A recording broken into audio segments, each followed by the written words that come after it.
பெரிதும் அனுகூலமான வாசல் உங்களுக்காக திறந்து வைக்கப்பட்டிருக்கிறது. ஜெபிக்க முடியல, வேதம் வாசிக்க முடியல, கர்த்தரோட ஊழியத்தை உண்மையாய் செய்யணும்னு நினைக்கிறேன், என்னால முடியல, ஒரே தடைகளா இருக்கிறது என்று சொல்லி குழம்பி போய் இருக்கலாம். தேவ பிள்ளையே, பிசினஸ்ல, ஆபீஸ்ல, எல்லா இடங்கள்லையும் தடைகளையும் நெருக்கங்களையும் நீங்கள் சந்தித்து கொண்டிருக்கலாம். சோர்ந்து போகாதீங்க.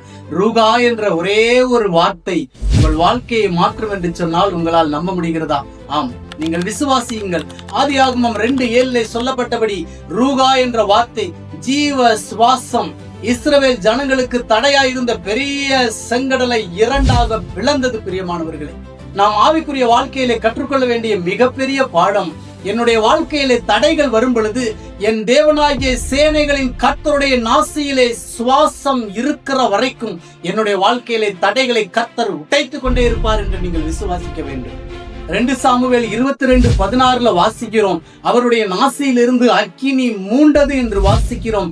மாத்திரமல்ல, மதகுகள் திறந்ததாம், ஷட்டர்ஸ் எல்லாம் ஓபன் ஆனதாம். உங்களுடைய வாழ்க்கையில, என்னுடைய வாழ்க்கையிலே நாம் கற்றுக்கொள்ள வேண்டிய மிகப்பெரிய பாடம், என் தேவனாகிய சேனைகளின் கர்த்தருடைய நாசியிலே சுவாசம் இருக்கிற வரைக்கும் எப்பேற்பட்ட செங்கடல் எனக்கு முன்பாக தடையா இருந்தாலும் சரிதான், இரண்டாக பிளப்பார். எப்பேற்பட்ட கோலியாத் எனக்கு முன்பாக இருந்தாலும் சரிதான், தரைமட்டமாக்குவார்.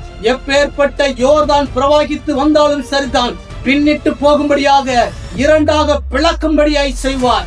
எரிகோ அலங்கங்கள் சுக்குநூறாய் போகும். எனக்காக வெண்கல கதவுகளை உடைப்பார், இரும்பு தாழ்பால்களை முறிப்பார். தடைகளை நீக்கி போடுகிறவர் முன்பாக கடந்து போவார். எப்பேற்பட்ட கரடு முரடானவைகளையும் சமமாக்குவார். செம்மையான வழியிலே என்னை நடத்துவார். தேவ பிள்ளையே, உங்களுக்காக எனக்காக கர்த்தர் ஹைவே பண்ணி கொடுப்பார். அவருடைய நாசியின் சுவாசத்திலே வல்லமை உண்டு. பிரியமானவர்களே, தேவ பிள்ளைகளே, அவருடைய நாசியிலே சுவாசம் இருக்கிற வரைக்கும் தடைகள் உடைந்து கொண்டே இருக்கும். உங்களுக்காக எனக்காக பெரிதும் அனுகூலமான வாசல் திறக்கப்பட்டிருக்கிறது. கர்த்தர் தாமே உங்களை ஆசீர்வதிப்பாராக. God bless you.